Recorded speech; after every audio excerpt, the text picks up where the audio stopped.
Shalom la famille, j'espère que vous allez bien. C'est votre frère Rossi Ntungu. Je viens encore avec cette continuité de cette série d'enseignements sur les songes et les rêves.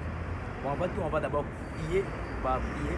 Seigneur Saint-Esprit, nous soumettons en toi. Te prions de nous enseigner, de nous conduire dans le nom puissant de Jésus-Christ. Amen.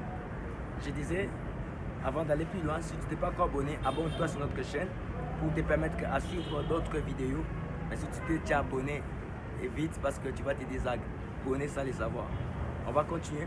Je disais, on va parler sur comment interpréter les songes. Dans cette série de comment interpréter les songes, c'est tellement vaste. J'essaie de mettre quelques sous-points pour essayer d'éclairer certaines choses et d'enlever certaines ambiguïtés dans nos têtes par rapport à l'interprétation des songes. Et ces sous-points d'aujourd'hui, je l'ai intitulé « Raconte les songes et on te donnera l'explication ». Je vais lire un passage qui va nous aider dans la compréhension. Le livre de Daniel, c'est un passage qu'on a beaucoup exploité. Aujourd'hui, on va encore voir ça autrement. Daniel chapitre 2, verset 1 jusqu'au verset 7. Souffrez que je lise beaucoup de versets aujourd'hui. La Bible dit ceci. La seconde année du règne de Nabuchodonosor, Nabuchodonosor eut des songes. Il avait l'esprit agité et ne pouvait dormir. Le roi fit appeler les magiciens, les astrologues, les enchanteurs, les chaldéens, pour qu'ils lui disent ces songes. Ils vinrent et se présentèrent devant le roi. Le roi leur dit, j'ai eu un songe, mon esprit est agité, et je voudrais connaître ces songes. Verset 4. Les chaldéens répondirent au roi en langage araméen. Ô roi, vis éternellement, dis les songes à tes serviteurs et nous en donnerons l'explication. C'est ça là où j'ai tiré mon thème, mon sous-thème. Dis les songes et nous en donnerons l'explication. Le roi continue, reprit la parole et dit, aux Chaldéens, la chose m'a échappé. Si vous me faites connaître les songes et son explication, vous serez mis en pièces et vos maisons seront réduites en un temps d'immondice. Mais si vous me dites les songes et son explication, vous recevrez de moi des dons et des présents et des grands honneurs. C'est pourquoi, dites-moi les songes et son explication. Les versets 7, ce qui m'intéresse encore, ils répondirent pour la seconde fois que le roi dise les songes à ses serviteurs et nous en donnerons l'explication. Amen. Que le roi dise les songes à ses serviteurs et nous en donnerons l'explication. Je vais te dire aussi à toi, dis les songes et tu auras l'explication. Le problème c'est que ce roi voulait compliquer les choses. Ce qui était très simple, mais il a voulu compliquer les choses. C'est vrai, sûrement avant, il avait des songes, il donnait les songes à ses magiciens et ces derniers lui donnaient l'interprétation. Maintenant, ici, il les met devant une équation de second degré. Donc, non pas seulement il n'y a pas les songes, il n'y a pas d'interprétation, mais il n'y a même pas aussi les songes. Donc, il devait découvrir les songes et donner aussi l'interprétation. Ce qui était une équation bizarre pour ces gens. C'était pour la première fois de vivre ça avec le roi. Voilà pourquoi ils ont dit au roi, donne-nous les songes, je vais te donner l'explication. Sûrement, ils pouvaient donner l'interprétation comme d'habitude, ils donnent souvent l'interprétation. Mais ici, ils étaient un peu coincés. Parce que le roi avait un problème, il avait exposé une équation. L'attitude du roi, de ce roi, c'est ce que je vois avec beaucoup de gens quand ils viennent avec les songes. Je vois quelqu'un, au lieu de parler des songes clairement, il vient avec beaucoup d'histoires, genre comme, c'est tout ça, je vais insister sur ça, et pour enlever certaines ambiguïtés dans la tête des gens. Tu vois quelqu'un qui vient, il te dit, si tu rêves une voiture, ça veut dire quoi? Ça veut rien dire, rêver une voiture ne veut rien dire. Si tu vois un chien, ça veut dire quoi? Maman ou papa, dis-nous les rêves, ne nous parle pas d'une image. On peut te dire oui, les chiens veulent dire telle chose, mais les sons ne s'interprètent pas par une image. Je vais donner 3 vérités qui vont nous aider dans la suite avec la compréhension des songes. La première vérité, c'est quoi? Les songes ne s'interprètent pas par une image. Comme quelqu'un peut dire, il vient avec une image pour dire, si tu rêves, une voiture veut dire quoi? Ça ne veut rien dire. Les sons s'interprètent dans son contexte. Sachez que les événements, le flux de mouvement des événements dans les rêves contribuent aussi à la compréhension d'un songe. Quand tu enlèves toutes les parties, tu donnes seulement une image qui selon toi, c'est une image importante et tu veux qu'on te donne l'interprétation de cette image-là, tu vas compliquer les choses. Peut-être que pour toi, l'image, bon, je vais expliquer un peu aussi avec les temps.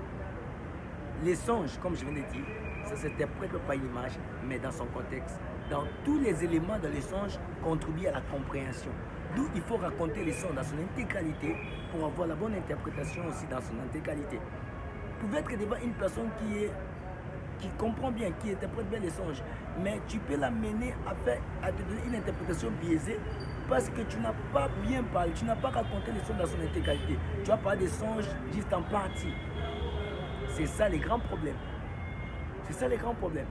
Pas des songes dans sa totalité. On te donnera l'explication aussi complète. C'est comme quelqu'un qui va chez le médecin, qui se fait diagnostiquer, mais il parle mal, il explique mal son cas. Comment le médecin va te prescrire les médicaments selon ton cas? Parce que tu n'expliques pas bien. On pourra te prescrire certains produits qui vont commencer à détruire ton corps alors que tu ne souffres pas de cette maladie. Donne-nous les songes, on te donnera l'interprétation. Et la deuxième vérité que je mets dans notre esprit est que une image n'a pas la même signification dans tous les rêves. C'est ce que je vois dans le cas de beaucoup des églises quand il y a des services de délivrance. On fait même des cas débats pour dire que quand tu vois quelqu'un te parle de telle image, c'est que ça veut dire ça. C'est une ambiguïté, Une image n'a pas la même signification dans tous les rêves. Ne généralisons pas les choses, mais comprenons les principes d'interprétation. Et en comprenant les principes d'interprétation, on va découvrir avec les temps, vous allez découvrir que telle image peut avoir certaines représentations. Et souvent, ce qui m'a beaucoup intrigué, c'est que je vois quelqu'un dernièrement, quelqu'un m'a envoyé un songe, mais c'était pas même un songe. Il m'a envoyé une note vocale qui me dit je comprends pas, je veux savoir un peu, ça m'inquiète, je vois toujours les rêves, je suis en uniforme, tout. Ça m'inquiète un peu trop. Je me suis dit, ok, pourquoi ça m'inquiète?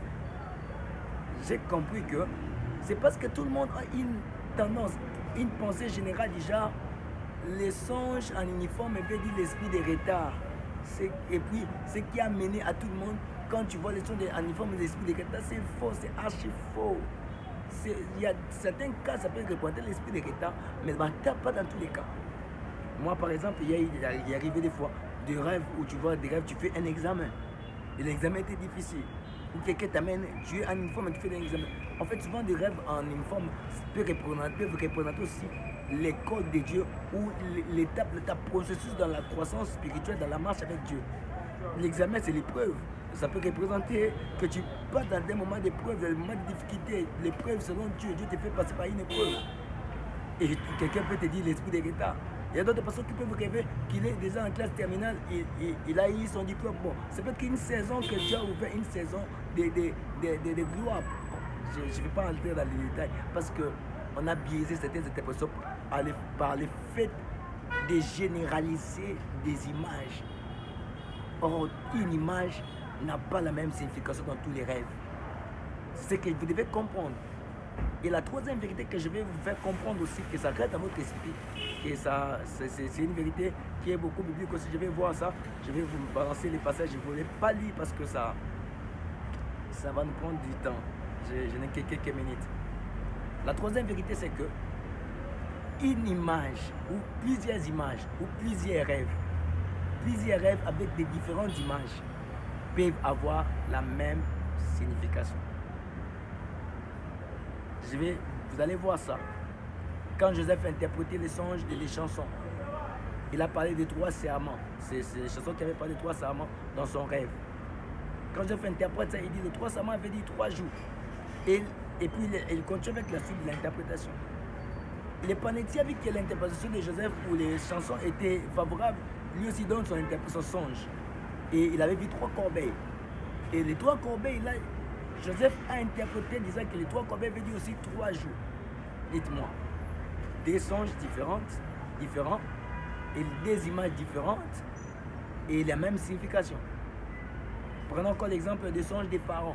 Pharaon a vu les vaches maigres, les vaches grasses, il a vu encore les épis, tout ça.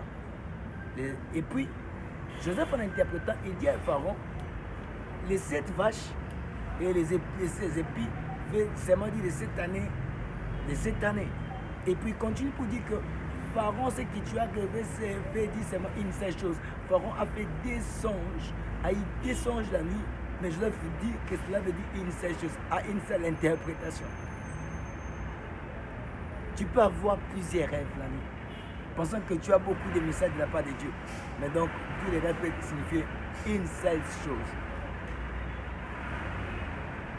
Je vais encore plus loin, le cas de Joseph lui-même, quand il était chez son père.